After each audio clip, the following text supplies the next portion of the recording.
Recording in progress.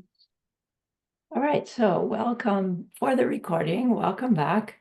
We are Arya Nagarjuna investigators, and we've been on vacation since October. And I don't know about you, but it's like I feel like I've forgotten everything. And over the last 2 weeks anyway, whatever amount of time it has been, I have my books on my table. And there's Blum and Christie's, and there's Geshe Michaels, and then there's the stuff that I've been writing. And like all together, it's a stack of papers this big. And I'd look at it and go, like, that's too much to review. I couldn't have done it if I worked on it 24 hours. And it's like, how am I ever going to prepare this? I just felt so overwhelmed. So I took one of the books by somebody else, Kelsung, I'm sorry, I'm forgetting his name, called Son of Wisdom. And I just read his introduction and his first chapter, and it was enough to trigger. It's like, oh, that's what we're working on. That this text we're working on is the root text, wisdom.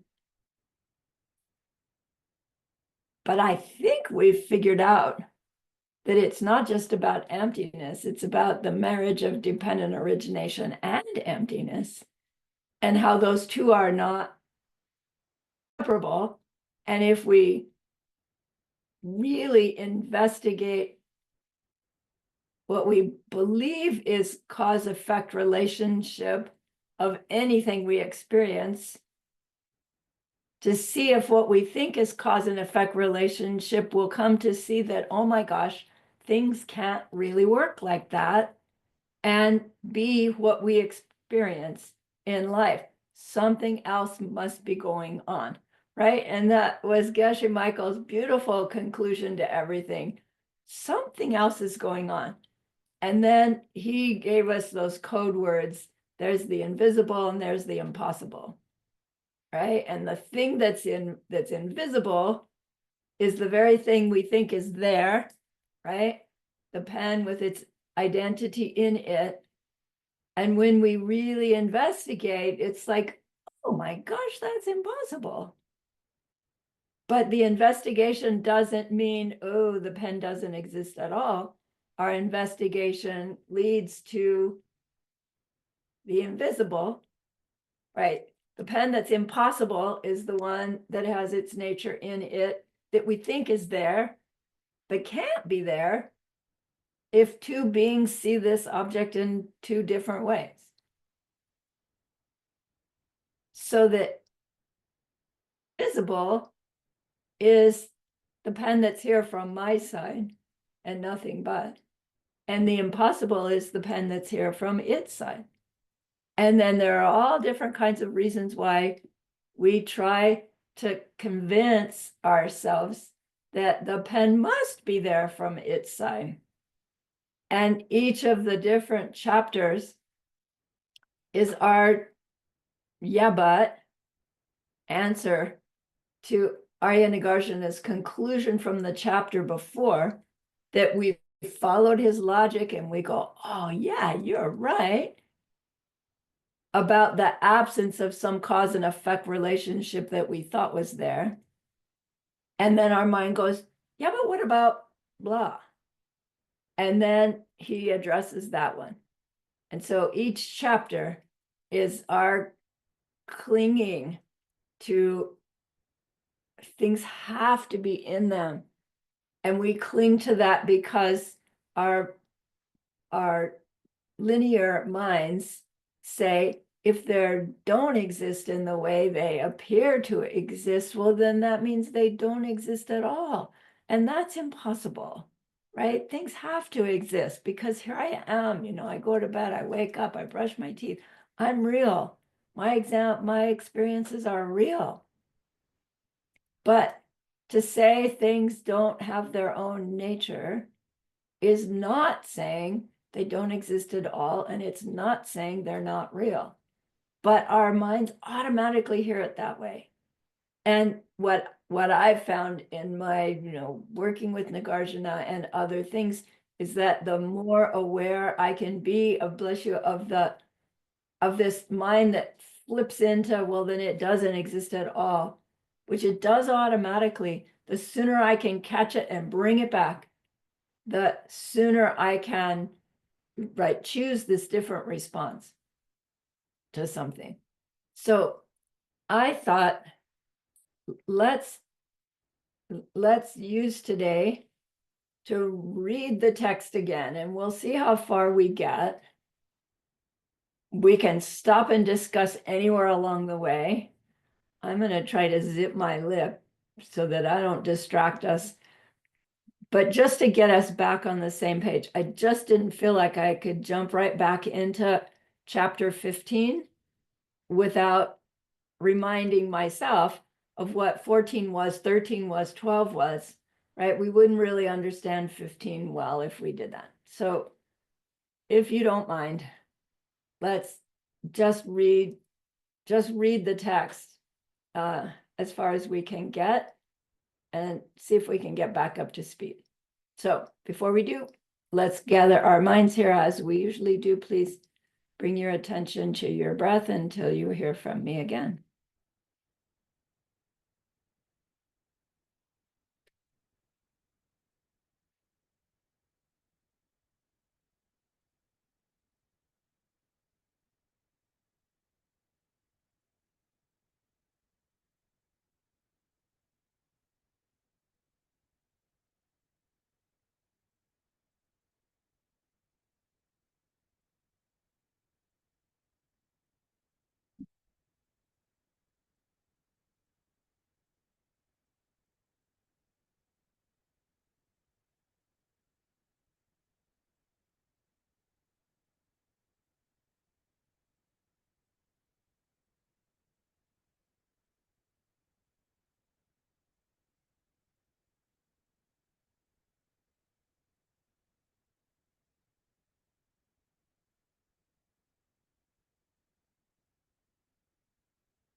Now bring to mind that being who for you is a manifestation of ultimate love, ultimate compassion, ultimate wisdom.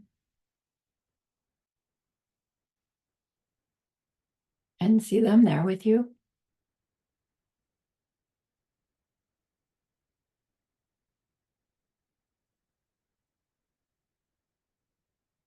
They are gazing at you with their unconditional love for you,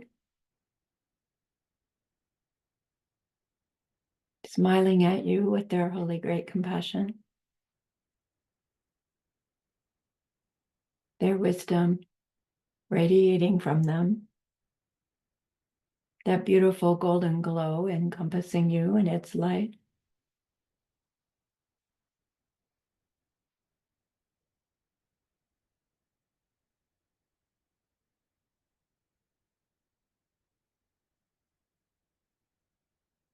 And then we hear them say, bring to mind someone you know who's hurting in some way.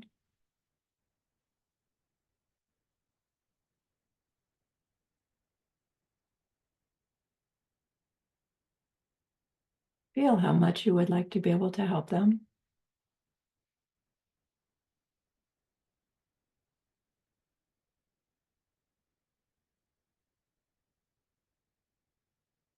Recognize how the worldly ways we try fall short.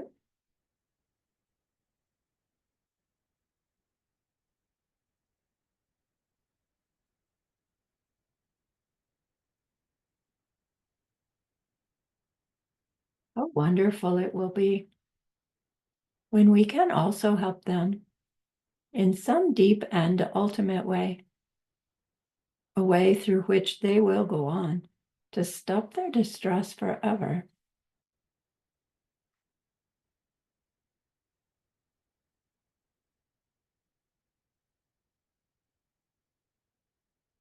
Understanding a little about karma and emptiness, we can see how that could be possible. And deep down in our hearts, we know it's possible.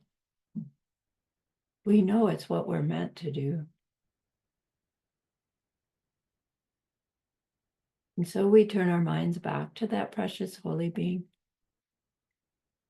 We know that they know what we need to know, what we need to learn yet, what we need to do yet, to become one who can help this other in this deep and ultimate way. And so we ask them, please teach us that. And they are so happy that we've asked. Of course, they agree. Our gratitude arises. We want to offer them something exquisite. And so we think of the perfect world they are teaching us how to create. We imagine we can hold it in our hands, and we offer it to them, following it with our promise to practice what they teach us, using our refuge prayer to make our promise. Here is the great earth, filled with fragrant incense and covered with the blanket of flowers. The great mountain, 4 lands, wearing the jewel of the sun and the moon. In my mind, I make them the paradise of a Buddha and offer it all to you. By this deed, may every living being experience the pure world. Idam Guru Ratna Mandala Kam Niryatayami. I go for refuge until I am enlightened to the Buddha, the Dharma, and the highest community. Through the merit that I do in sharing in this investigation and the rest, may we reach Buddhahood for the sake of every living being. I go for refuge until I am enlightened to the Buddha, the Dharma, and the highest community. Through the merit that I do in sharing this investigation and the rest, may we reach Buddhahood for the sake of every living being. I go for refuge until I am enlightened to the Buddha, the Dharma, and the highest community. Through the merit that I do in sharing in this investigation and the rest, may all beings reach their total awakening for the benefit of every single other. All right, let's share screen.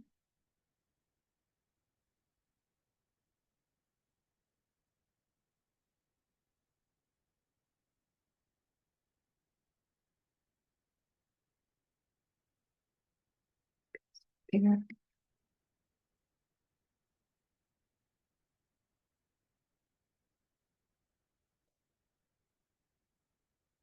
Hmm.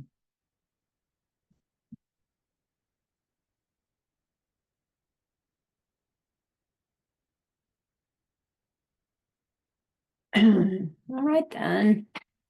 Janet, you're at the top of my screen. Would you be so kind to start us off?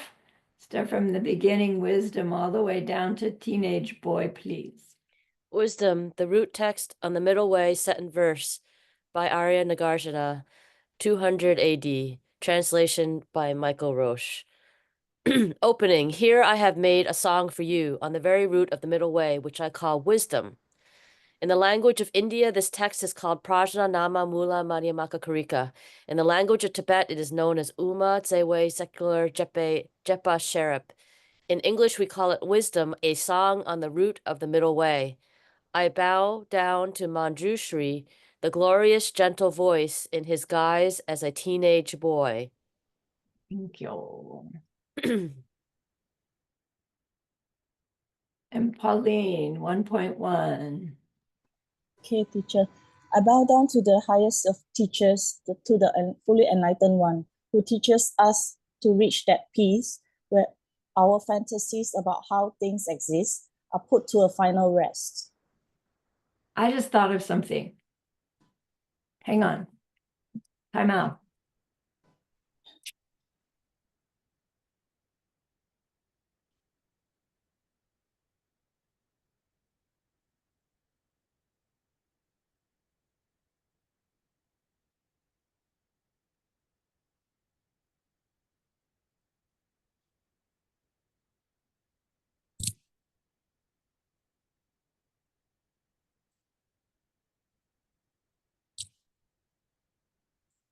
Empo Sultram Gyamtso is the one whose book I'm using partially when I don't have access to something from Lama Christie or Geshe Michael.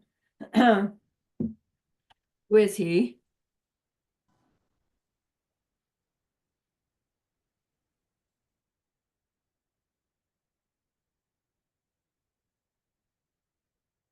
Campo means abbot, but it's escaping me right now where he's from. He's with the Marpa Foundation, so he's a Kagyu, I believe. But the reason I'm bringing it up is I want to share with you his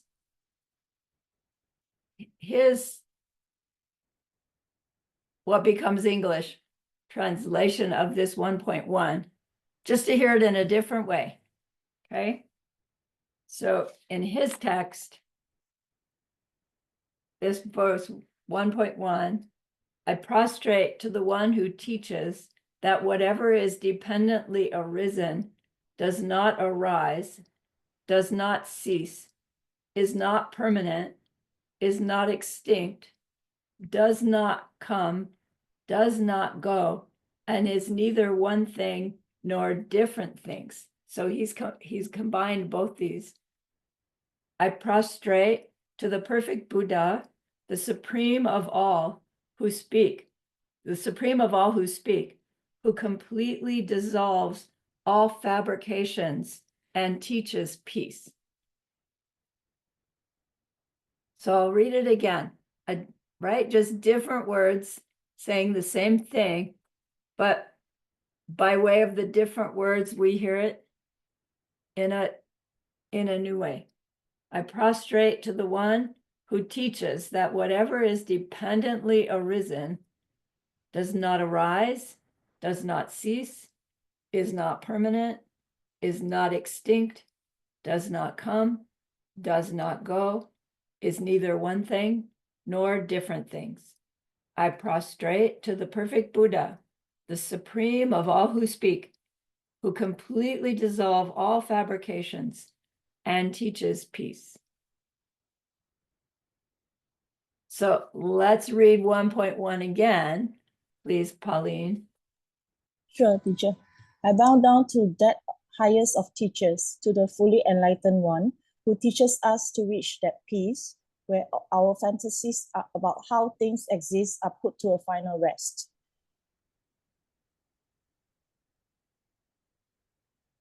And Roxana, 1.2. Yes, thank you. I bow to the one who taught us that things happen in dependence. Nothing ends and nothing begins. Nothing stops, but nothing ever lasts forever. Nothing comes and nothing goes. No two things are different, nor are any two the same.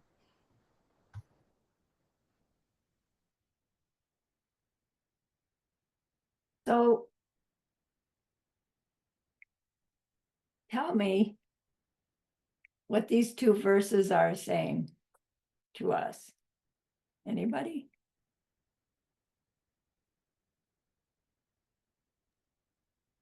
Buddha taught something special. What was it?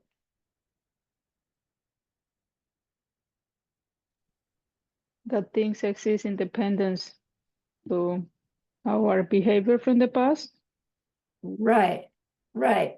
He hasn't said that yet. We understand that that's the punchline, the behavior part. He's saying here that if we can show ourselves that things happen depending on something else, then we can show ourselves that those things can't happen from their own side, from themselves. And if they can't happen in that way, then they don't come to an end without depending on something else to bring them to an end. They don't begin without depending on something else. But come on, do we even think that things begin from their own side, end from their own side? We don't, do we? I mean, we know that things depend on other things to happen, don't we?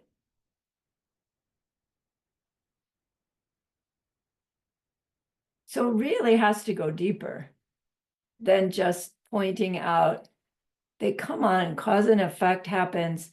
Everything depends on everything else. Everything's interconnected. Like, we know that.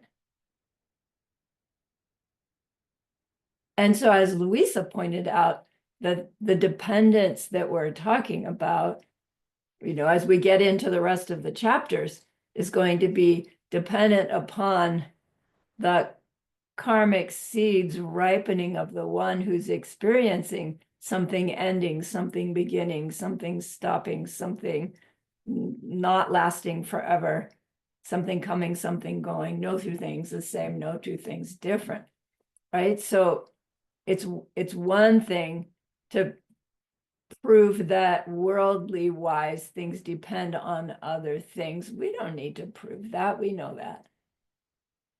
But what Nagarjuna is going for is like, that's not the real cause of things. So the fact that a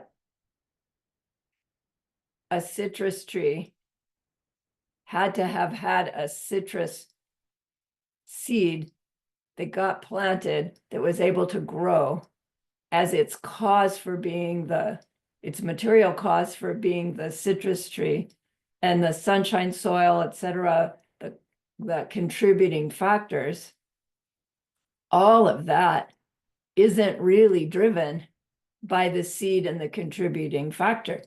The fact that there's a seed and contributing factor is also karmically driven by the one who experiences that tree.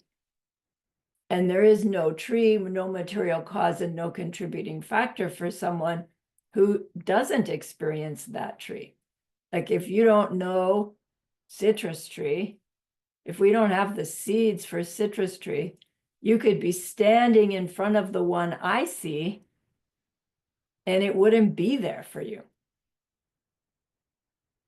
And that's where our intellect sort of pops, because we say, no, the citrus tree is there. And even though the dog doesn't see citrus tree, it sees something there, because I see the citrus tree there. It has to see something there. And then we see the dog come up, bump into it, sniff it, right? And that seems to confirm that there is a citrus tree there for the dog. But it really isn't, is it? Something is there, but not citrus tree. What about the fly that lands on a leaf? What about the hungry ghost? Do they even have an object there in that space? I don't know. So the rest of the chapters is our conviction that there has to be something in the object or the feeling or the emotion or the eye contact or the consciousness contact. There has to be something in the subject, something in the object, in order for the two to interact. And each time we go, yeah, but this is how they interact, Arya Nagarjuna says, let's check. And he starts out with this beautiful 2 verses that's wrapped into one by Kempo, to show us that the reason we're doing this investigation is so that we can put our fantasies about how things exist to a final rest. What's our fantasy about how things exist? In them, from them. So if they upset me, they caused it. If they make me happy, they caused it. If they make me happy, I want more. If they make me unhappy, I want less. Yeah. All driven by fantasy. Fantasy means, oh, I'm fantasizing a beautiful warm day on the beach, like, no, I'm fantasizing sitting here in front of the computer, hearing myself yammer on about what it is to have a fantasy. Like, life doesn't seem to be a fantasy, does it? Who would fantasize this? Good heavens. You know, maybe that first 10 days in January would be a nice fantasy. That was lovely. But now, come on. It's a funny word, isn't it? Fantasy. Okay. I said I was going to keep my mouth shut, but I couldn't help it. Okay, let's go on.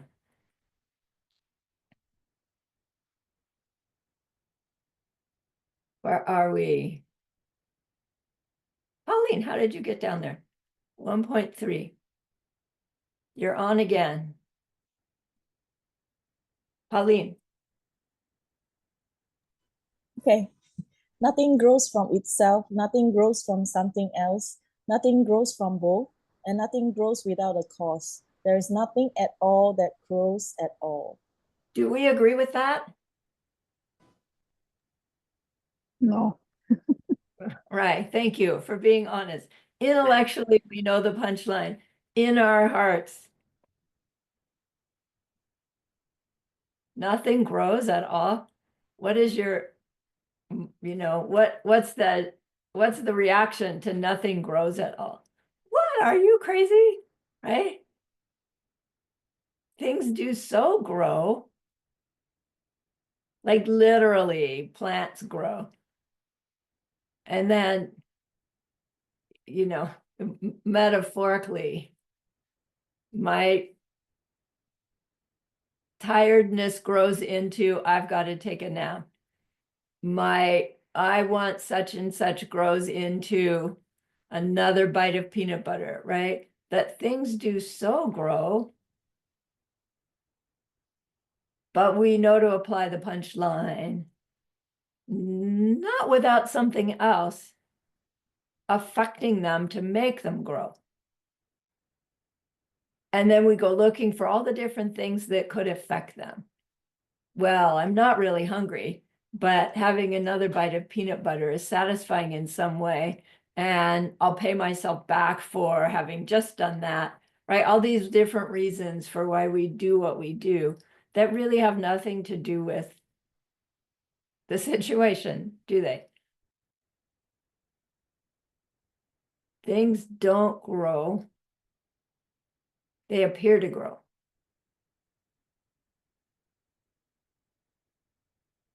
All right, let's go on.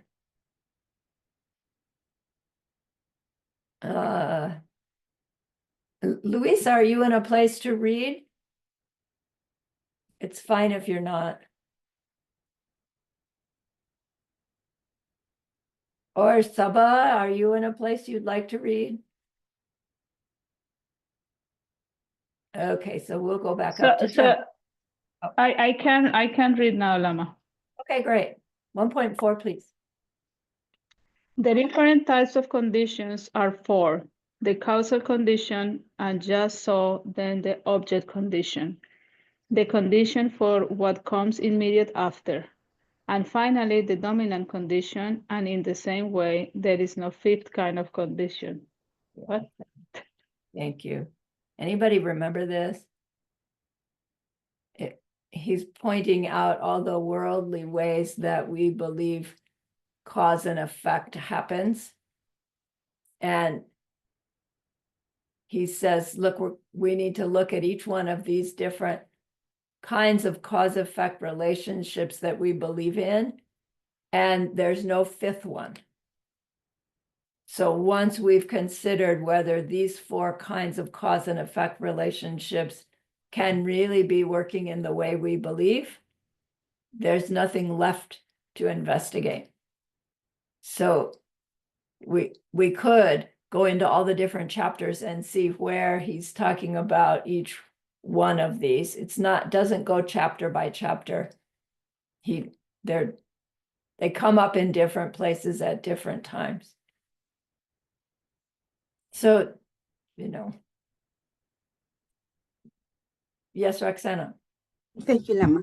Just out of curiosity, I would like to know how this other author addresses this point in 1.4, Juliana. Let's see. He doesn't go verse by verse. Okay.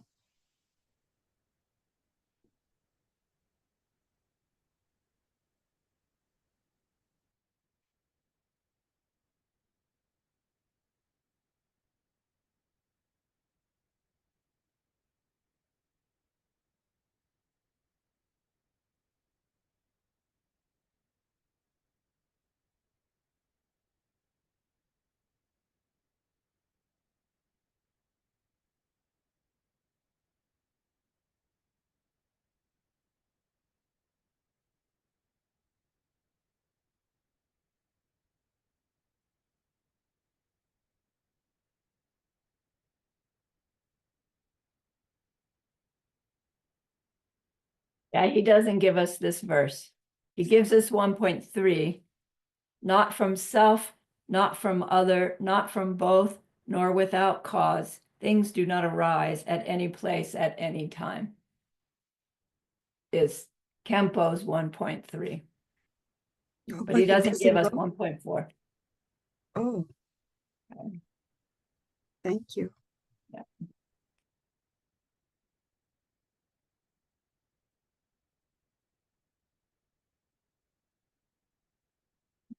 1.5. Who's up next? Janet.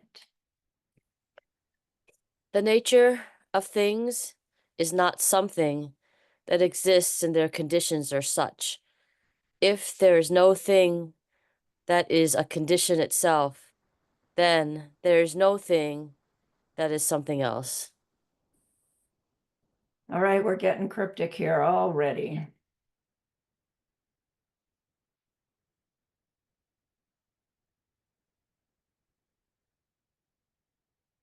Is the nature of the citrus tree in the sunshine, the soil, the having grown, the having been planted? No, the nature of the citrus tree is not in its conditions.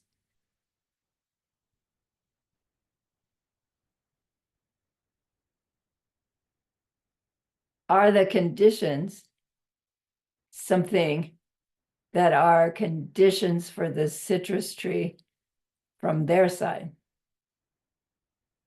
Like, is the sunshine a condition for the citrus tree to grow? We want to say yes, but if sunshine is a condition for a citrus tree to grow, how can it also be the condition for wheat to grow, or the condition for causing melanoma on somebody's skin from having gotten too much of it, and being what brings warmth? How can it be all those conditions at the same time? There would have to be a part of the sunshine that's citrus tree condition and a part of the sunshine. Well, wait, you can't separate sunshine like that, can you? And like experientially, it's like, why can't sunshine just do all that stuff at the same time? But how can sunshine, with its nature in it, be all these multiple natures in it? How can that be? A nature means that's what it is. And how can at one moment it be what helps the citrus tree grow, and in the next moment it be what causes melanoma on somebody's skin? There would have to be different parts of it, right? And our mind's going, wait, no, it's according to who it's shining on. And it's like, right. So its nature's not in it if it's experienced differently by whoever is shining upon. Like Nagarjuna always goes, I would imagine Arya Nagarjuna goes, yeah, you got it right. You glimpsed it. You yourself came to the same conclusion. Wait a minute. Sunshine must be different according to everybody who's experiencing it. And at the same time, there's a part of my mind goes, yeah, but there's still sunshine that everybody's experiencing differently. Do you see? We're moving through the different schools. There's still got to be sunshine that I experience uniquely, you experience uniquely. That's mind only level, right? There is the Shenlong. We just all experience it unique to us because we've got our overlay of our karmic seed ripening that brought it and me together so that I can feel the sun in the way I do. And your karma brought you and it together, but it's still there, mind only level, that as I understand. So why did we go there? Because he asked us to look. We said before that things exist dependent upon their causes and conditions. And he's saying, but that can't be where their nature really comes from. Because the condition doesn't have any nature of its own. So how can it serve as a condition for something else with its nature? All right, let's go on. I see blank faces. Where were we? Roxana.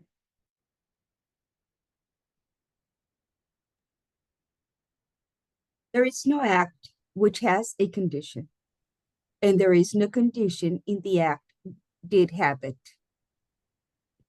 And in that case, conditions were called what they are because it had grown depending upon them. Then until such time as it had grown, how could it be that they were not something that wasn't a condition? Oh my gosh. Did we study this one? Or did we just skip it? No, we did study it.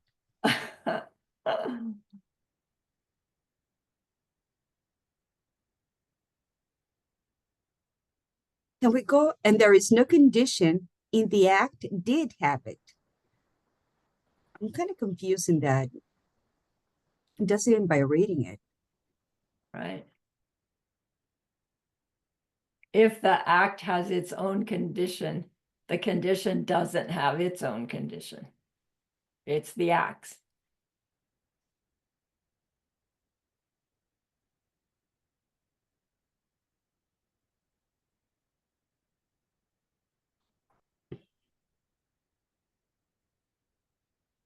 The act is in action, right?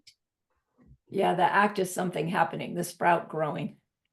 So the sprout grows out of the seed because of the conditions of the moist soil, the warmth of the sun. And then the growing of the seed, we say those somehow contact each other and it causes the seed to swell and activate those enzymes, and out comes the sprout. And so we would say that the sprout depends upon the condition of warm, moist soil, etc. So that the act, the sprout growing, does seem to depend on those things. But there could be another seed next door that has warm soil, moist soil, and it doesn't grow. So if the warm soil is the condition that makes seeds sprout, anytime there's warm soil, seeds would sprout. And then technically, anywhere there's warm soil, any seed would sprout anywhere if warm soil was the condition for seed sprouting. And our mind goes, no, the seed has to be in contact with the warm soil. So the seed in the jar on my shelf isn't gonna sprout just because there's warm soil outside my bedroom window, because they have to come into contact in some way. Well, if they have to come into contact in some way, they have to touch somewhere. And if they have to touch, then the warm soil factor has to get into the sprout for it to have its effect on the sprout. And you know where he goes with that. Can you find the moment in time where they actually touch? Can you find the molecule in space where they actually touch? I'm not sure that's his argument here, but it's the recurring theme that we'll see when we're trying to find the cause and effect relationship of two material things or even two beliefs. Right? They have to come together in order to affect each other. So in the same way, an action and the conditions that we believe trigger the action, they can't have this relationship that we believe they do and work the way they do, which is that sometimes when they come together, they work, and sometimes when they come together, they don't work. That's the key, is that the act and the condition that we believe causes it, if it really causes it, it would cause it every single time.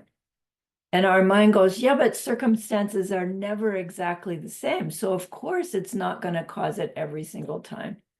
And then, well, then that means that the condition was not the factor in getting the seed to grow. There's some other factor going on. Right? Takes a long time before he gets to what that other factor is. Fortunately, we know the punchline, the ripening result of something I did in the past. But you know, hopefully that's going to bring up the same kind of questioning and reasoning. And there is a chapter on karma, right? How does karma really work?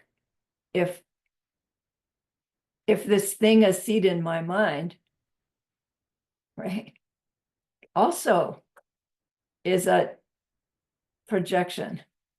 Our understanding of seeds in our mind making our reality is also coming from seeds in our mind making that reality.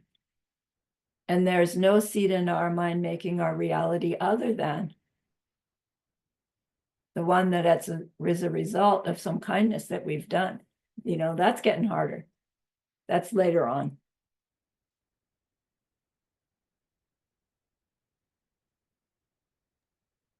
Lama, Yes. I'm thinking that um that the condition that governs the seed to grow is it has another factor to it. What is It's that? just like when we do something, let's say we do an act of kindness, and we wanted this to appear in our future time, in the future. But the intention of us doing this act is not maybe not pure enough or not sincere enough. Therefore, it takes a longer time for us to see what we want. So I suppose the bigger question is the sincerity or the intention of the act itself. In terms of the condition, that as another factor in what's being talked about as the condition here. Is that what you mean? Yeah, I mean, like we were saying that the sun is one of the factors that allows the seed to grow. But if the temperature of the sun is not maybe not suitable for that seed to grow, Right, therefore it doesn't grow right, until the temperature rises up to a certain level. Then the seed can grow. So I right. suppose this is also one of the underlying conditions. Conditions, right, which shows us that the sun is not the condition, it's the temperature of the sun on the soil that's the condition. And Yeah. it's like, well, wait a minute, right? Every time we go, we'll find another factor within that condition that qualifies it. That's that when we go looking for the thing that gets the label, we'll never find it, right? We find something else. And you're absolutely right for karmic seeds that the intention factor, which presumably would include the wisdom factor, Mm, right? yes. Influences the seeds that are being planted with that state of mind. And that influences the seed to contribute to other seeds that were planted with similar motivation and wisdom that adds to those seeds. And the more we add to seeds, the sooner one of them gets over the threshold to ripening. So our intention is part of every planting, which is why it's such a powerful tool if we can grow this mindfulness to have our intention strong as we're doing our deeds. And I don't know about you, but I'm on automatic pilot most of the time. So yeah, I set up my intention at the beginning of the day, but how strong is it by the time I get hours later? I need to regroup, set it again, right? And then train myself to set it before I do the dishes, before I go to the toilet, before I brush my teeth, before I go get the mail, right? And that's training. We use our book for that as well. Okay, so right, you got the point. The thing about the conditions is if something's a condition for something to happen, it should happen every single time, and every single time the same way, because the action's coming from the condition. And if the action's not coming from the condition, well then, there's no such thing as that condition. If the act if the act has the condition in itself, you don't need something other as the condition. But it's like, yes, you do. So what is this relationship between actions and the conditions that seem to bring them about? We are having those valid experiences. That's what he wants us to investigate. Let's go on.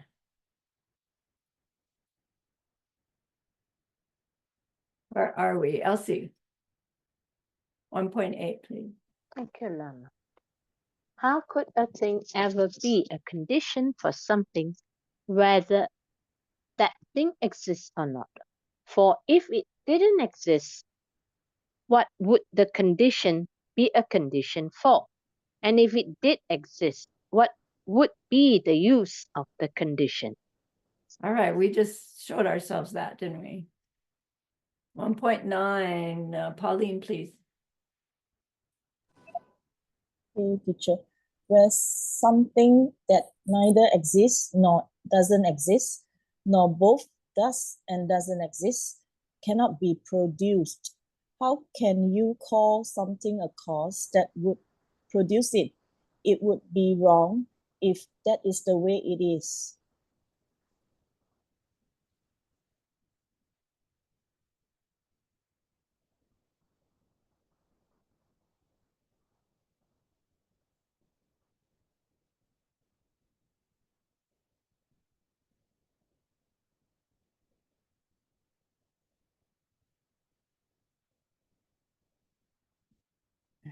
I'm stalled. Can a non-existing thing be produced? No. No.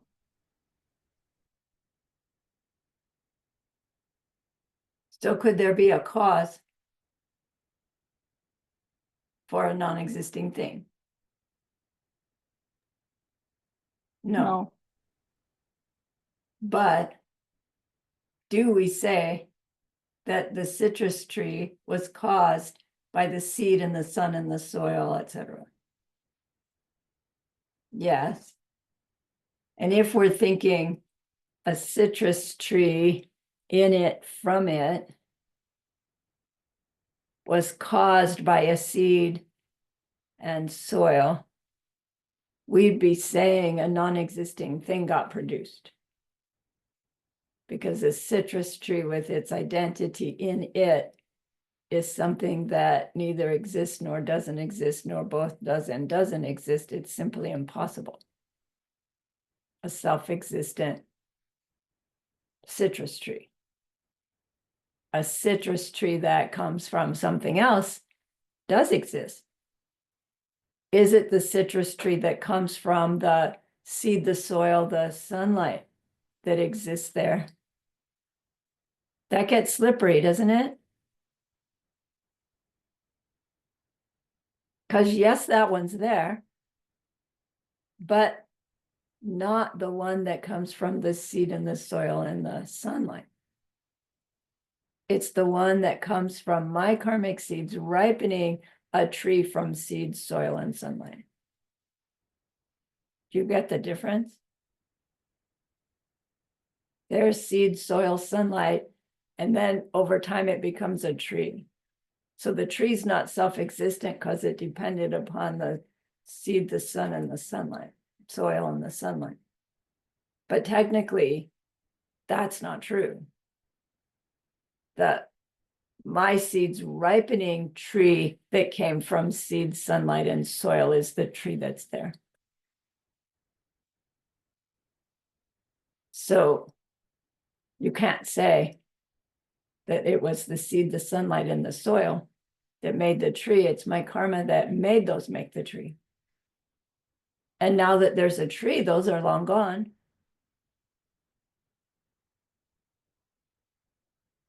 And we believe still that they were needed to have the tree.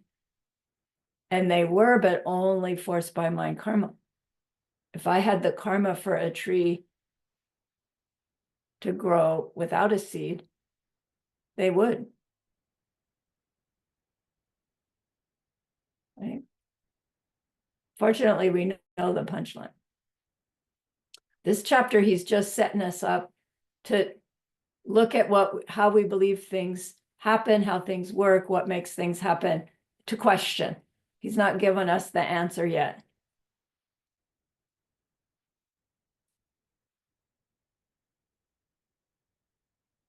Luisa, 1.10, if you can. Lama, in this moment, I cannot read. I have to leave. Okay. Janet, please, 1.1. You take something which already exists and invariably refer to it as not yet having an object. And if you say, well, then it does not exist, then how can entities of perception ever possess an object? Man, did we study this?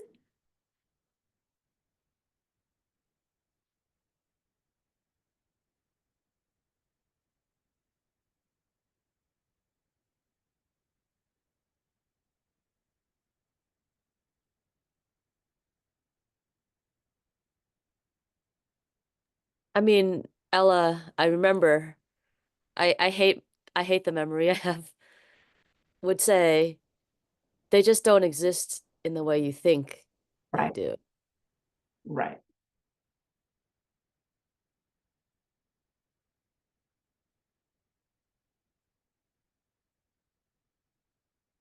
Right. Let's go on. 1.11. Roxana. If things had not yet grown, then it would be incorrect for them to end. Thus, the idea of the one for what comes immediately after is wrong. If it were to end, then how could it ever be a condition? Yeah, so he's talking about these different ways that we believe cause and effect happen. I don't remember exactly what they mean by the one that comes immediately after, but you remember how we said the cause isn't a cause for its result until the result happens. And once the result happens, then we know the cause had to happen because it's a result. There's some things that we experience that by way of what happens next, we establish the cause. And he's talking about how that also can't work in the way that we think. That kind of cause and effect relationship. Let's plug on.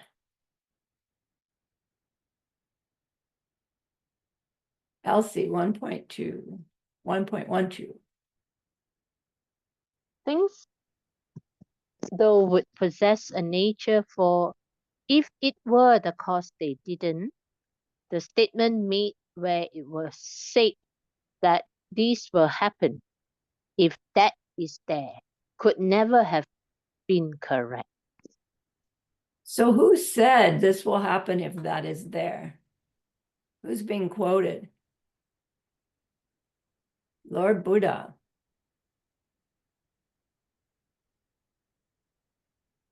This will happen if that is there.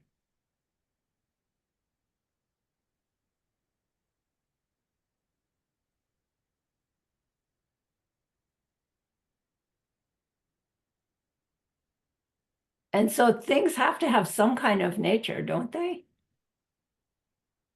For that to be true. This will happen means there's something that we recognize occurs because something else is there. This will happen if that is there. Technically, what's the if that is there is referring to? Highest school, what is the if that is there?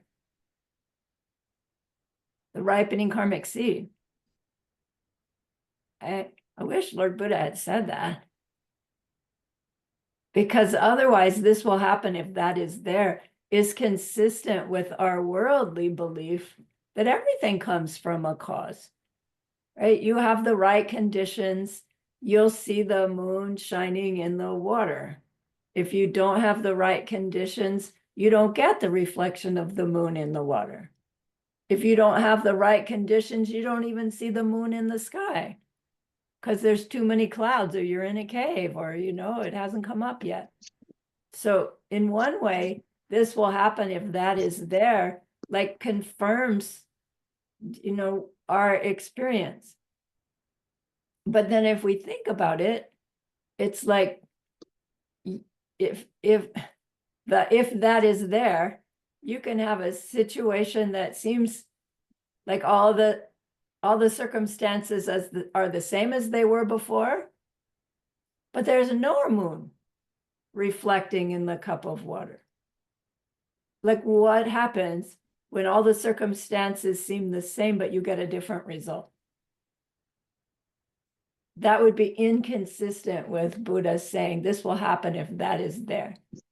If that being there is in it from it, making this will happen in it from it the way we believe.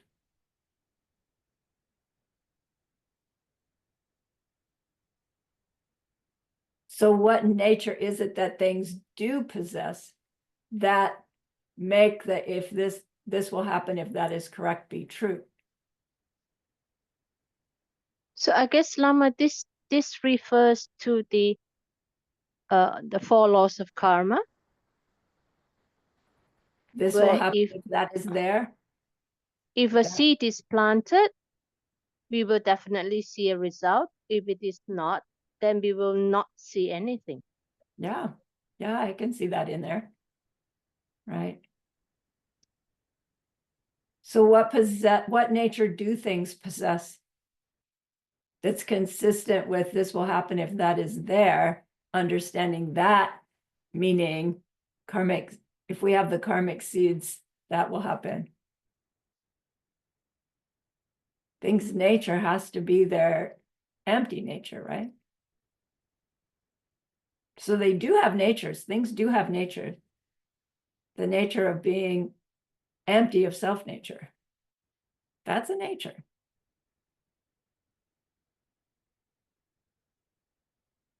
Let's go on. I forget who read last.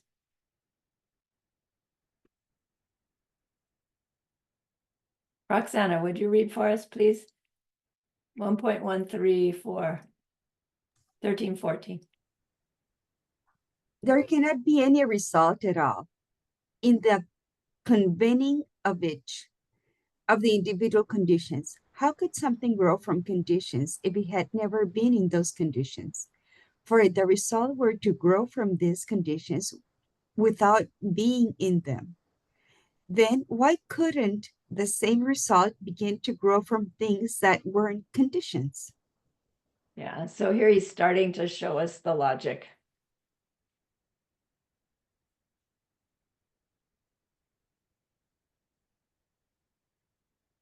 If the conditions are in fact the cause of the result, doesn't the result have to be in those conditions in some way?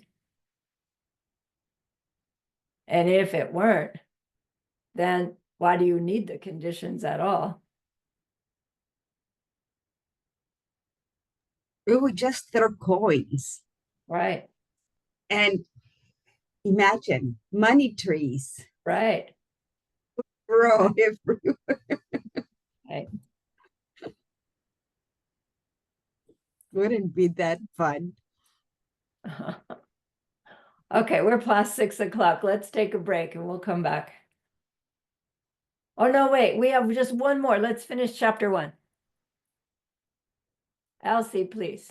Before our break, we'll finish chapter 1. Okay, Nama. Suppose you assert that results constitute a nature of their conditions, but conditions are not things with a nature of their own. And so how could those, regardless of how you look at it, be some nature of their conditions? Because there is none with the nature of its conditions. Here ends the first chapter of Wisdom and Analysis of Conditions. Yeah, conditions meanings what we think is causes for things. All right. Good. Now let's take our break.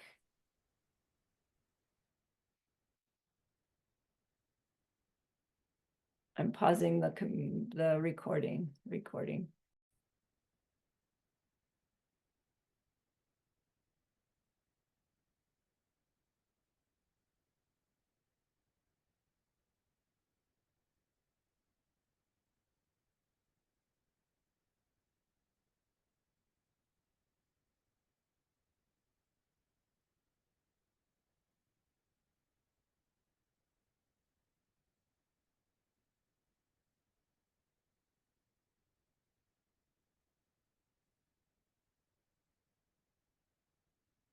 We're back.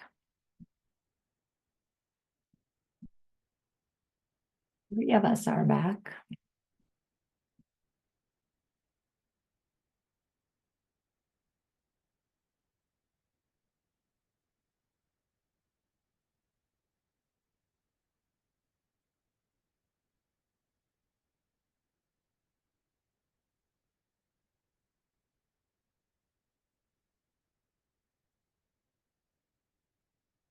All right, so for those of us who are back, if we had just read this chapter where Nagarjuna has impressed us with the analysis of conditions for things, meaning causes for them to come about, and if we followed his argument and came to see like, wow, none of the things that I think are the causes for things can in fact be the causes for things, what yeah but comes up in your mind?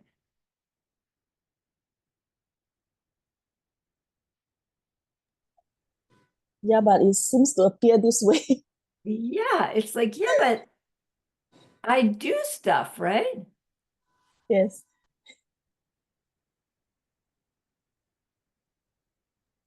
That's where But I my mind. think, I think this whole chapter is about like, you know, we expect a certain act of ours to produce a certain result. It would be maybe immediately. Right. So let's say like somebody does charity, so he expects to live well or to be prosperous. But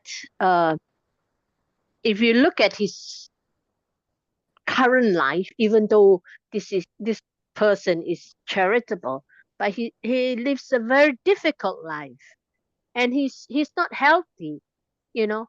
So a lot of people tend to look at it as, well, why should I be so helpful? Look at him, you know, Right. he doesn't benefit from what he does. So I think it's because many of us will think, oh, I do this, so I expect to have this. But Right. when our seeds, or when we will enjoy what we have planted, we do not actually know, you know, Right. until we have enough of the seeds. Right.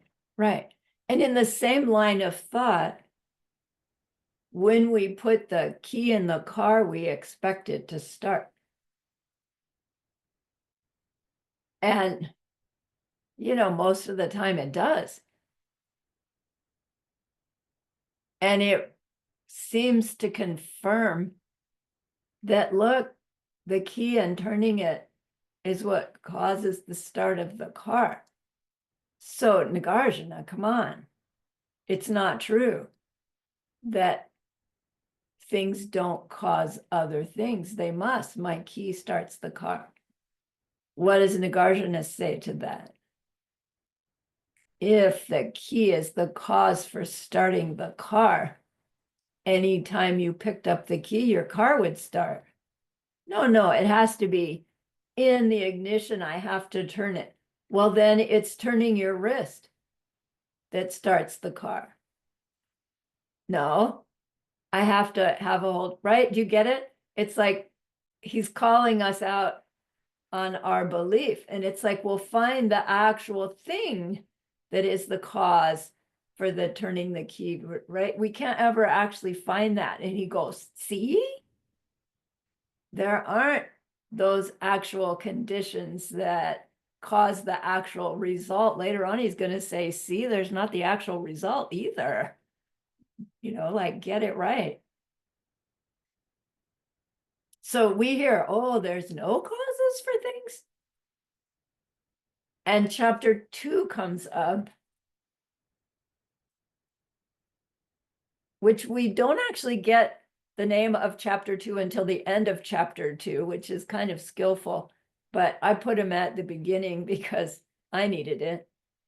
So chapter 2 is in response to our mind that must say, yeah, but I do things, right? I cause things to happen. And he chooses to analyze that in the sense of our going, coming, going and coming, right? In order to do anything, we have to go and we have to come. So why he uses going and coming instead of doing, I don't know. But he gets to doing a little bit later, because we're going to be tenacious. Our Kachika's going to keep saying, yeah, but I do stuff. I feel stuff. I experience stuff. Do you remember those chapters? Okay. So let's try again. So in response to our yeah, but, he says, I'm going to start at the top again, LC 2.1. Okay, Nama. First of all, having gone is not going, neither is having gone going. And yet, except for having gone and not having gone, you can never be stepping. I love this. It seems so clear to me. He's pointing You're out how, already there. how sloppy, right? How sloppy our thinking is about going, gone, moving, etc.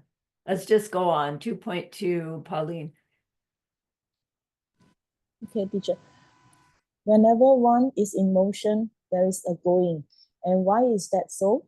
When we are stepping, the motion is not having gone, nor is it not having gone. And so there is going, where there is stepping.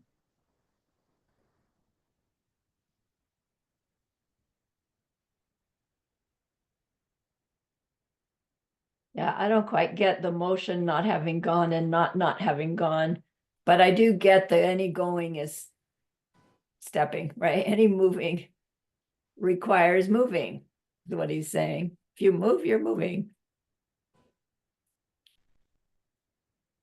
Okay, so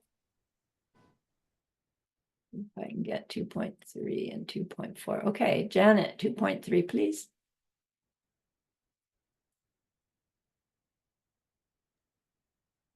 How could it be correct to say that there was a going where there was a stepping? For it would never be correct to say there was a stepping where there was no going. So his point here is if we're distinguishing between going and stepping, it means there are actually two different things happening. And if, so you could do one without the other.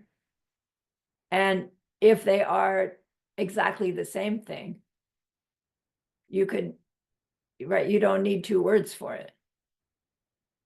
You wouldn't use two words for it. So 2.4, Roxana. The lemma would be, it would be like the step, the stepper, and the stepping. Right. We're just looking at the stepping at this point. Okay, the motion, Stepping versus going. but it's like the motion. Yes, right? the motion, right, the Okay, motion, my thank you. foot doing its thing. Or there is a going where there is a stepping. The stepping would of a necessity lose the going, for there is a going in a stepping. I don't understand that one. They go Teacher. together. Teacher, I understand it as a stepping is just like an action of just stepping, but it doesn't prove that you're going somewhere. Does it make sense? Stepping is like an action where you're just on the spot stepping. It doesn't prove that you're going somewhere. So by stepping, doesn't prove that you're going somewhere. So you can step in place is what you're saying. To me, stepping can be like on the spot stepping. It doesn't prove that you're going somewhere.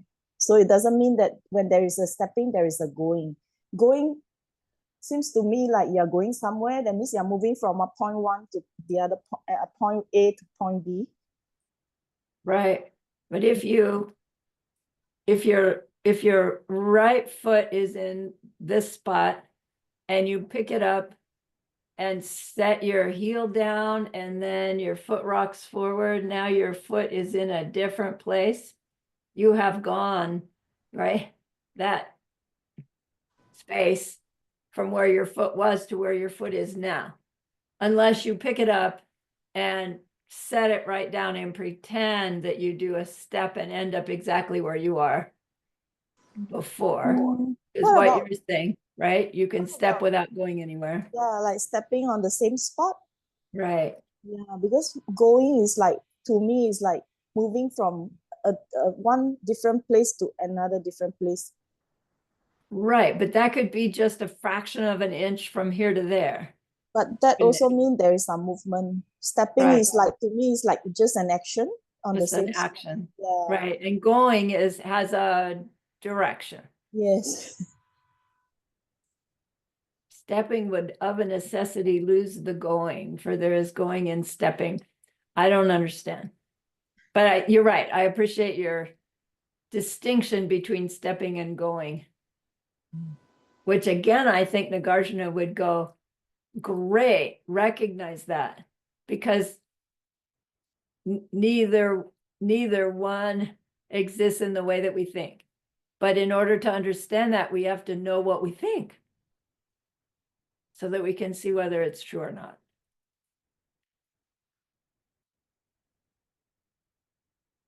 So I think he agrees with you. Where are we? 2.5. Elsie, we're back up to you. Oh no, Natty, do you want to read? Are you at a place where you can read? No, dear Lama, I cannot read. Sorry. Okay. Elsie, Okay, Lama.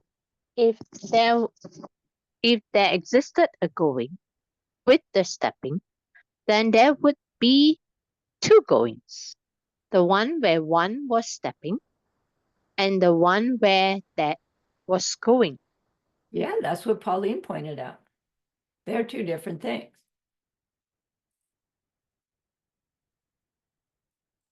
Dear Lama, can we analyze it as in subject-object interaction, as in the three spheres? Yes. And what of the three spheres are we talking about now? I mean, the subject would be the stepper, right? Right? Right? The interaction would be the stepping, Right. and the object would be Where step. we're going. Well, it would be or where? the where we're going. If we're looking at it that way, if we're evaluating what the stepping is, the object would be the sensation on the heel, the sensation on Right. the right. Yeah. The motion, that would Right. be like Right. when it touches, that little instant of, Right. And then that would be the object. what that does in moving us through space would be the interaction between, would be the going. Wouldn't it? Well, I'm trying to figure it out here. Yeah, I think he's gonna go there. Thank you. Yeah.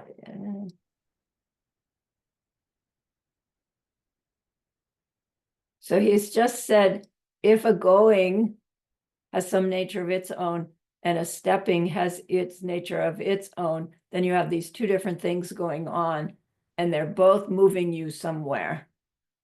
And then 2.6, I'm sorry, I forgot where we were. Elsie, did you read? Pauline, 2.6.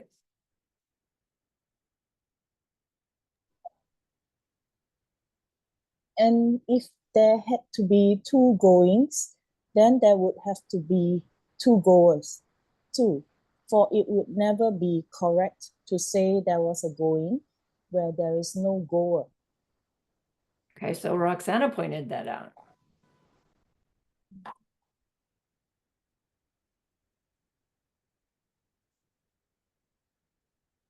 There'd be the goer who's going and the goer who's stepping. Because there always has to be a subject side. And we're different, aren't we? We're different as a stepper than we are as a goer. Whether the stepping is just in one place, as Pauline points out, or the stepping is part of the going, the method through which we achieve our going. If we're paying attention to the going, our subject side is the goer. If we're paying attention to the stepping, our subject side is the stepper. And if we had our nature in us, from us, how could that be the case? Because to be the goer, we have to be paying attention to the going. To be the stepper, we have to be paying attention to the stepping. So our identity is dependent upon what we're paying attention to. logically speaking. Let's see if that's where he goes. 2.7, Janet, please. Wait, I'm going to make it pop up there. Now, going could never be correct in a case where there is no goer. Or how could there ever be a goer themselves in a case where there's no going?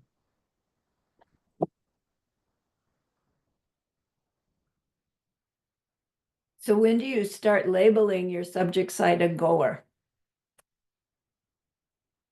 Before you go to the grocery store? No. After you've gotten there?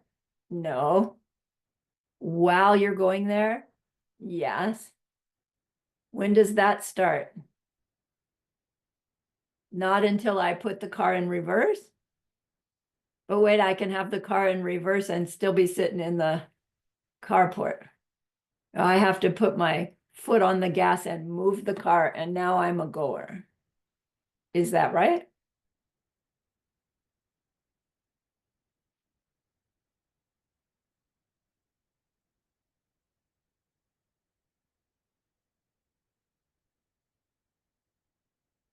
And then what if I'm sitting still at the red light? Am I still a goer?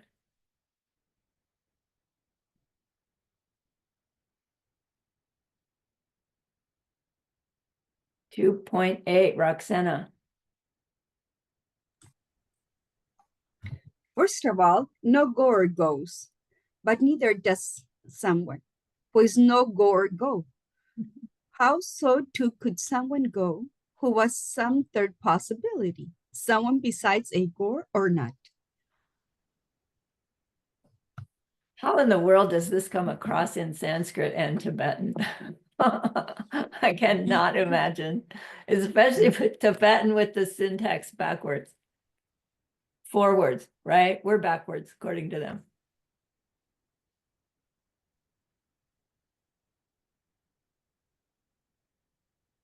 No goer goes from their own side. Neither does someone who is no goer go from their own side. How could someone go in some third way? Either you're a goer or you're not a goer. There's not a third possibility.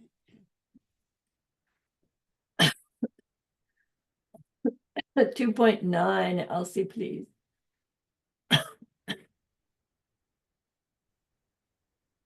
In a case where there is no going, it would never be correct for there to be a goer. And so how could it ever be correct to say that a goer now is going? Oh, you love it? You can't say you're a goer until you're going. So you can't even say, now I'm going to go.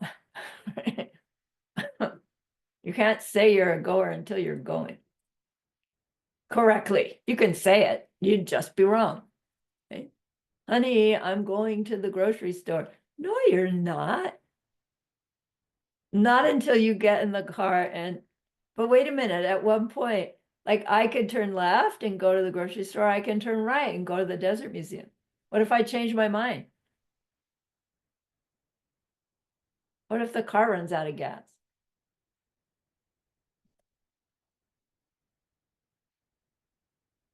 I kind of feel like the little kid, at that, what was it, age 7? Yeah, but why? Yeah, but why? Dad, how come? What? Don't ask those questions. It's Arya Nagarjuna says, ask, ask, ask, ask.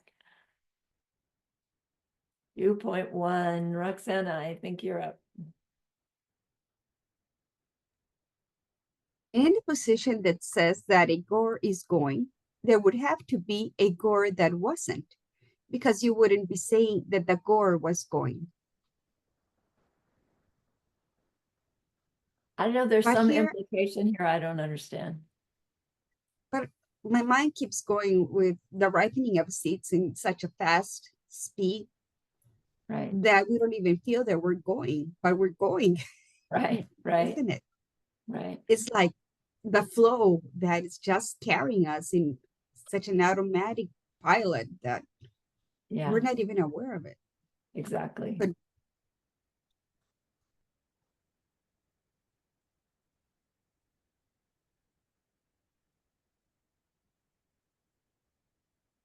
All right, let's just go on. The goer going implies that there's a goer that isn't going.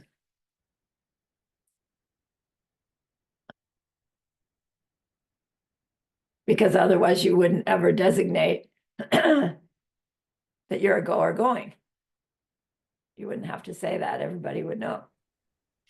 I always think that when we read this part, that's where physics breaks the code of the traveling in time and doing so many other wonderful things. In that I they just get to that quantum level. Yes. Yeah. Yeah. If you break this code, I think that you can do so many things. Right. Technically, anything's possible at any instant. Right. Right. Elsie, I think we're back to you, 2.11. If the goer were going, then there would have to be two goings, one which specified the goer and the other the going. Once one was a goer. Yeah, so if goer had its own nature and going has its own nature, then you should be able to separate the two, right? And have them both there, independent of each other. And that's silly. You don't have that happening. And Nagarjuna says, right, that's silly. But the way you believe things have their own nature, the ramification of that would be there would be a going independent of a goer and a goer independent of going. And that's ridiculous. It doesn't happen that way. 2.12, Pauline. Okay. You cannot undertake to go where you have already gone. Neither can this be done where you have yet to go. If the undertaking is not something that could ever be there with stepping, then where could you ever undertake to go? Yeah, this one takes some cooking too. Can we ever have the same experience? Can we ever experience something the same way more than once?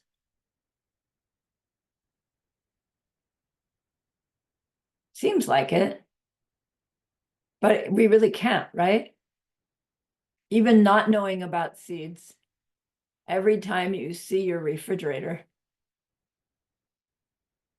it's a few moments older, you're a few moments older, and you've had some experience in between seeing the refrigerator this time and seeing it that time.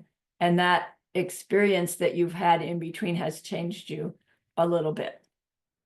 So although we seem to experience things the same way, experience ourselves the same way, technically, we can't ever experience the same thing twice.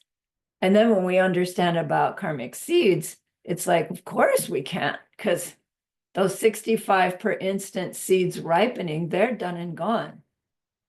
And yeah, there's a slew of them that seem similar, but technically every 65th of an instant is different. The experience, the object, and the subject. So your subject side is changing every 65th of an instant. So you can't decide, I'm going to go past the citrus tree if I'm already past the citrus tree. I can turn around and come past it again, but that's different than having gone past it the first time. And we can't also say, I'm going past the citrus tree if I'm still standing on this side of it. Okay.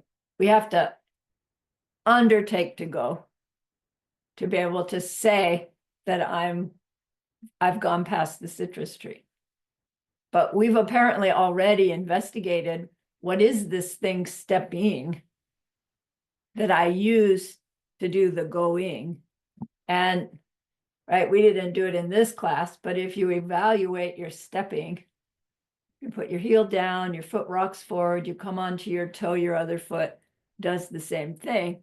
But if you check out at what point does any of that apparent motion actually move me through space, you can't find the moment your foot actually touches the floor. You know, I remember my investigation of this is when I fell down. And we established that there really isn't anything about stepping that can be the thing that moves us forward. The physical motion can't be happening in the way that we thought. So now he's saying, well, if that's true about stepping, well, then that's true about going. And then how is that would also be true about this wanting to start to go past the citrus tree. How could you ever undertake to go? How can you ever start to go past if your foot coming down onto the sidewalk is not in fact what moves you across the citrus tree? Something else is going on here.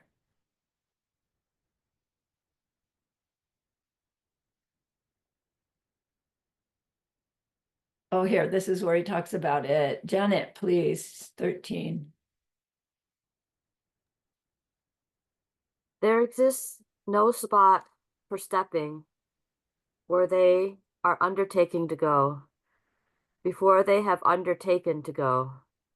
Neither does there exist a spot where they have already gone. And how could a person undertake to go down a spot that they had not gone down yet? Good one.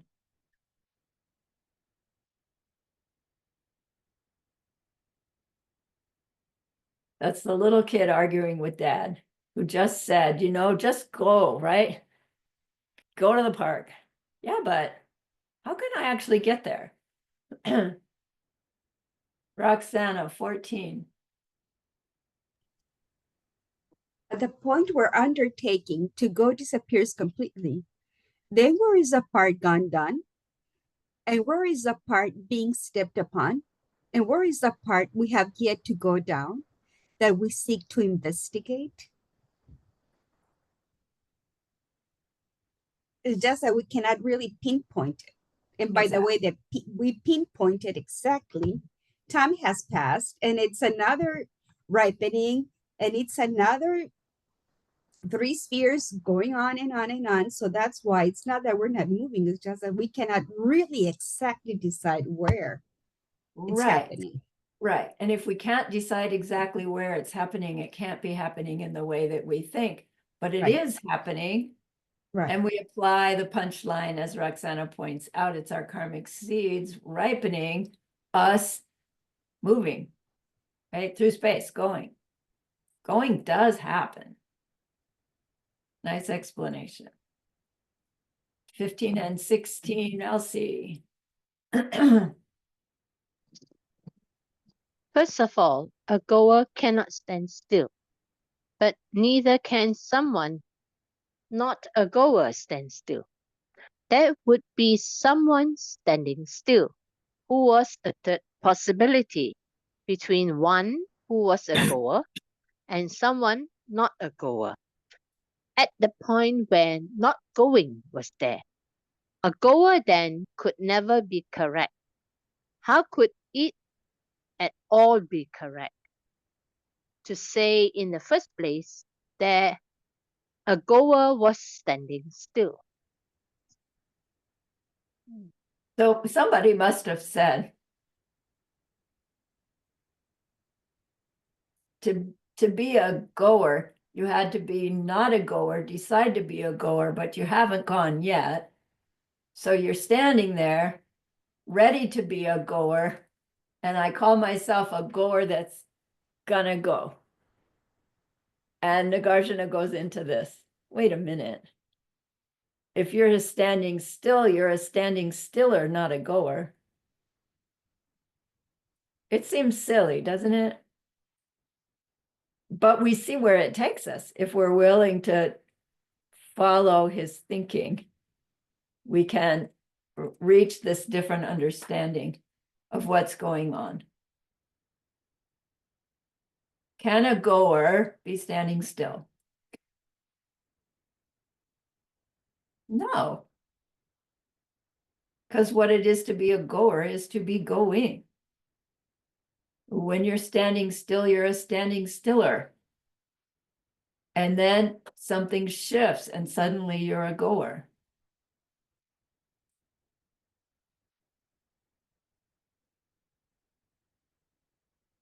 Seventeen, Pauline.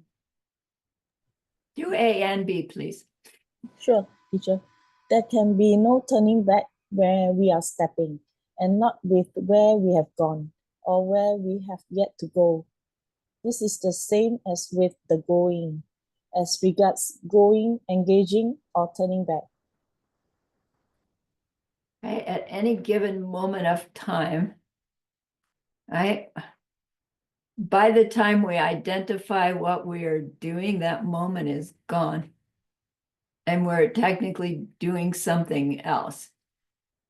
It could appear to be the same, but we're different, it's different.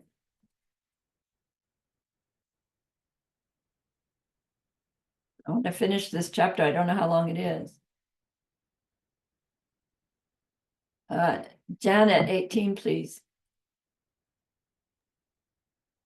It would be wrong to call the going and the goer just that, but it would be just as wrong to say that the going and goer were completely separate. And Roxana, 19, please. Suppose that the exact thing, which was the act of going, was the one who was going. Then the agent in action as well would have to be one. Okay, so that clarifies 18. Right. Okay, the subject and the interaction between the object, the action, has to be different things. And Elsie, 20. Suppose you look into the question of whether the going and the goer are entirely separate. There would be a going where there is no goer, and there would be a goer where there is no going.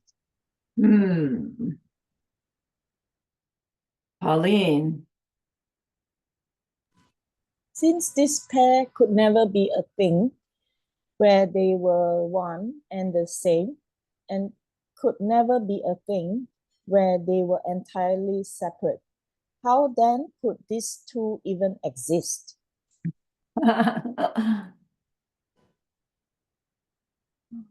Is he saying we don't ever be a goer going anywhere? No, he's not saying that. Oh, he's not saying that. Huh. Are we ever a goer going anywhere independent of our seeds ripening, me being a goer going? No. Do No. we think I'm a goer going independent of my seeds ripening? Yes. There's no such thing, right? Like that. Thank goodness we have the punchline.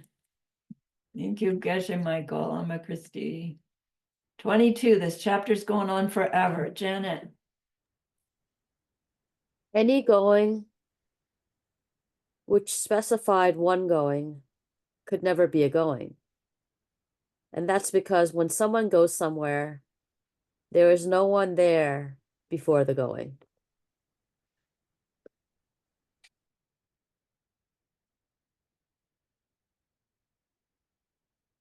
Really? No one there at all?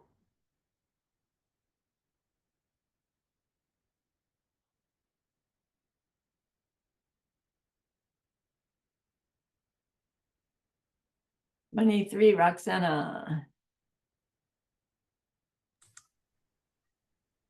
It is not a going which is different from that going which specifies the one going. This is because it would be incorrect to have a pair of goings with a single one going. Over my head. Let's go on. 24, 25A. I don't know why that's combined. Elsie, please. Someone who is someone going is not doing any going down the three variations. Neither is someone who is not someone going doing any going down three variations.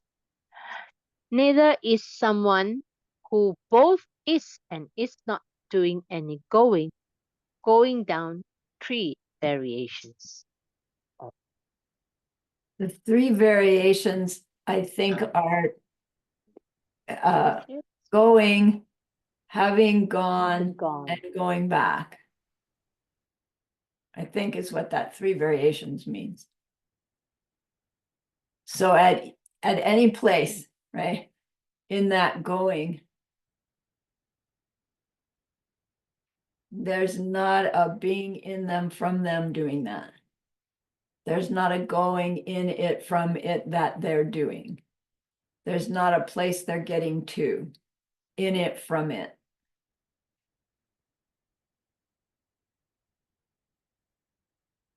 Which is why we can go anywhere. And Pauline, 25B, please. Okay, teacher. Thus, can we say that there is no such thing as going or anyone going or anywhere to reach? Can we say that? No, not in the way we think. Not in the way we think, right? Are there places that we go? Yes. Are there places that we go that are there waiting for us to get to them? Ooh. I think the grocery store is still down there on that corner. But is it waiting for you to get there? Yeah, no, I it mean- doesn't even know me. But we can travel in imagination also. And I'm not stepping. We can. But I can't travel to the grocery store and buy flowers in my imagination and then have flowers in the vase on my kitchen table. Right? Without them also being imagination. No such thing as anyone going anywhere to reach. And where we want to say, right, that's not my karmic seeds. And then we feel like comfortable, right? There is such a thing as going when my seeds ripen, me experiencing going. And so going is happening, and that's true.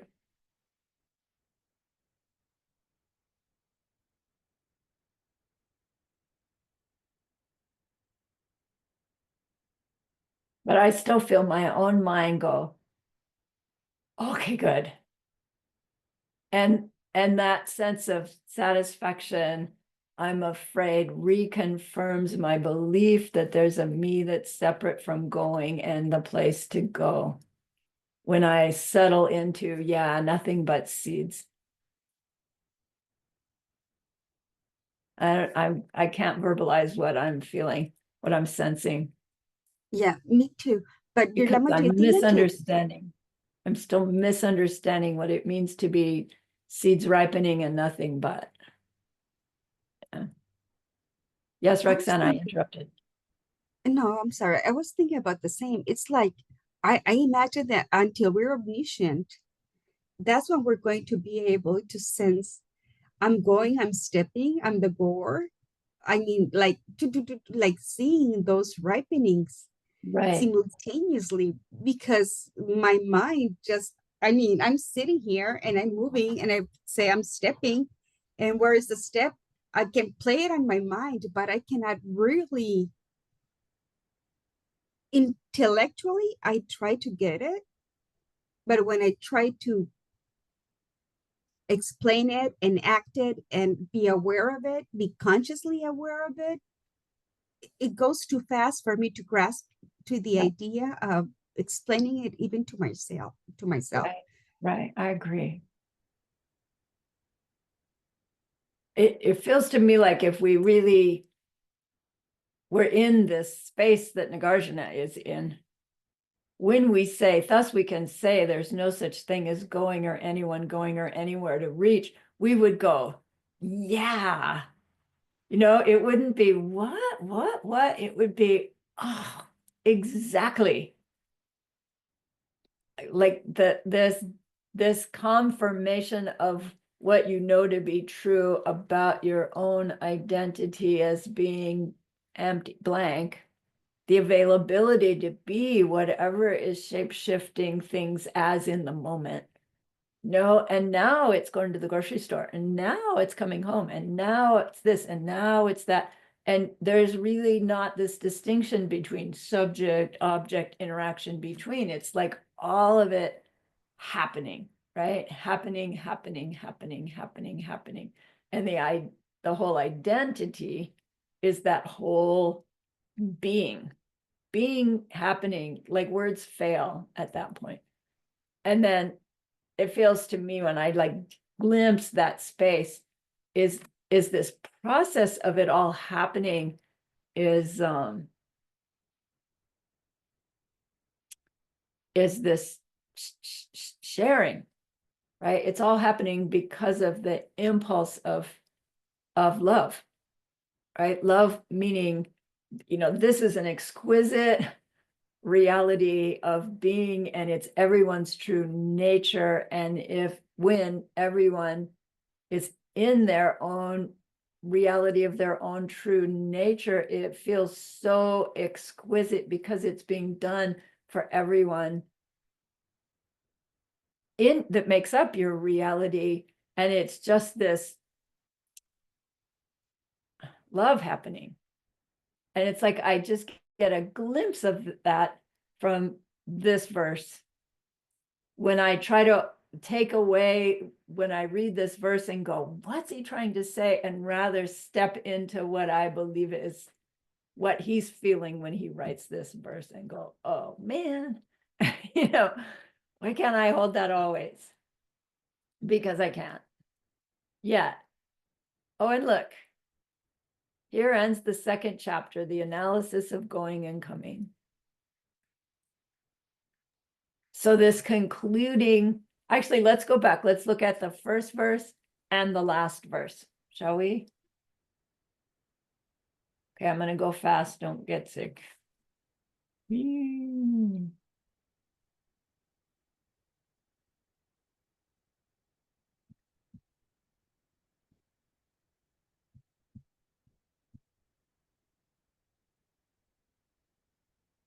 First of all, so we've said no causes, conditions. Yeah, but I do things. Okay, let's look at doing things. In order to do things, you have to go somewhere, you have to come somewhere, right? Just to make a cup of tea, I have to go to my kitchen. First of all, having gone is not going. Neither is not having gone going.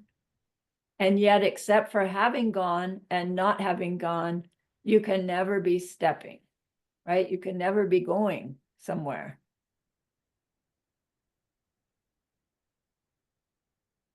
And let's go back to the last one.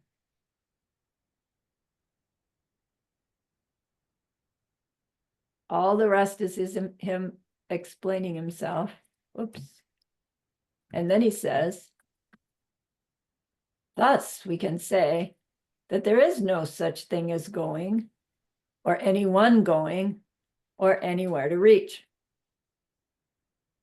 Got it? Lama, I'm thinking as a layman or as a normal person would think, because after reading through this whole chapter, it in my mind I see it as people tend to separate their spiritual life and their normal life. So maybe because I've been watching a lot of Chinese movies, Chinese mafia movies, where these people are very spiritual. They will pray. They will. I mean, there is a deity they will pray to, and they're very pious to that deity. You know, but they are also doing a lot of bad things, and their way of thinking is, well, this is how I survive, and this deity will protect me because I am good to them, so therefore they give me the protection. No, so my thoughts are, for me, this is what I used to do. I separate my spiritual life, or when I'm on vegetarian days, when I'm very holy, I'm very, I'm very good. But on normal days, well, I'm my usual self. I'll do whatever I want. So Join humanity. yeah. So the way when reading this occurs to me, actually there should be no separation. Right. Everything should be meshed in. How I run my life, how I do my daily activities should be with spirituality, with wisdom, with Right. mindfulness. Right. Right. And could be, right? When our seeds ripen, for us to experience ourselves and our interactions in our world in that way. So if we're not, does it mean we're stuck? No. No. If we're not yet, it's because we have seeds ripening from when we weren't. Now that we know that we can choose our behavior for different reasons, maybe same behavior, but for different reasons. We train ourselves in our ability to be mindful of why we're doing what we're doing as we're doing it. And that changes the seed planting for the same activities, but then it also helps us decide more carefully, do I really want to do that same activity in that same way? And that's where we're starting to make our ethical choices of our behavior more conscientiously. And that's what it would mean to not separate your spirituality from your normal life. Both are seed ripening reality. So one could say that when we were separating what we were calling our spiritual life and our worldly life, neither one was a wisdom-driven life, right? Even the spiritual life was not actually, right, helping us go towards the end of suffering, if that's what we're on our spiritual path to do, either for ourselves or for others or for both. So it's a really great point. And I would surmise that Nagarjuna is agreeing. It's like, yay, that's my point here. It's like, this is everyday life stuff that we're talking about, because we go and we come constantly, right? So now, having heard, look, those things that you think are the causes and conditions for the results you experience in life, nah, they don't work like that. They don't really work. And we said, yeah, but I do stuff. And he goes, well, let's see about going and coming. And we followed his logic. It's like, wow, this going and coming that I think I do can't actually be happening.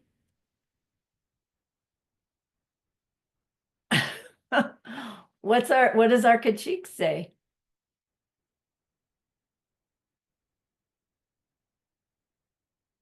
Yeah, but Nagarjuna, I do experience stuff. Doesn't it sound like if there's no such thing as going, or anywhere to reach, what he's really saying is, look, you don't really experience anything at all ever. Sounds like that. And then we go, but wait, I do experience stuff. And we end up at chapter 3, which I didn't give the title to. I have 1 minute. Let's go check it out. An analysis of the powers. So we get to think about that until next week. I need to make myself a note, chapter 3.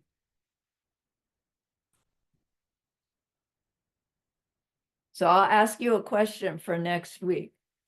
Why does he go to the analysis of the powers after landing that bombshell? There's no goer, there's no going, there's no gone. Why does he talk about the powers? The powers are our sense powers.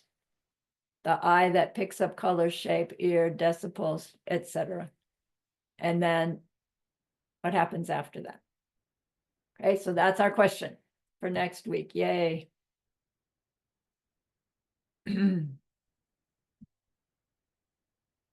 Thank you for being here. Thank you for making me do this.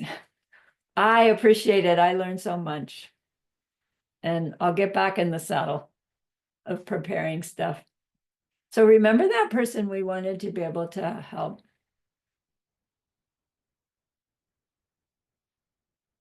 We have learned more that we will use to help that other in that deep and ultimate way someday. And that's a great, great goodness. So no matter how you're feeling now, be happy with yourself. With the seeds planted at just trying to chew on this stuff. It's a great, great goodness. And think of this goodness like a beautiful glowing gemstone that you can hold in your hands.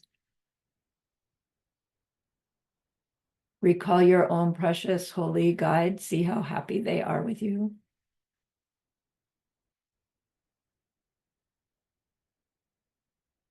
Feel your gratitude to them, your reliance upon them. Ask them to please stay close, to continue to guide you, help you, support you, inspire you, and then offer them this gemstone of goodness. See them accept it and bless it, and they carry it with them right back into your heart.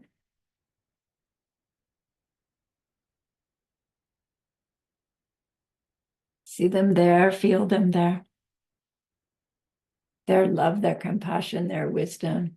It feels so good. We want to keep it forever.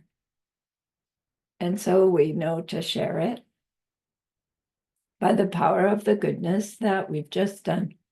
May all beings complete the collection of merit and wisdom, and thus gain the two ultimate bodies that merit and wisdom make. So use those 3 long exhales to share this goodness with that one person. To share it with everyone you love. To share it with every existing being everywhere. See them all filled with the wisdom of loving kindness. And see them spreading it to others. And may it be so.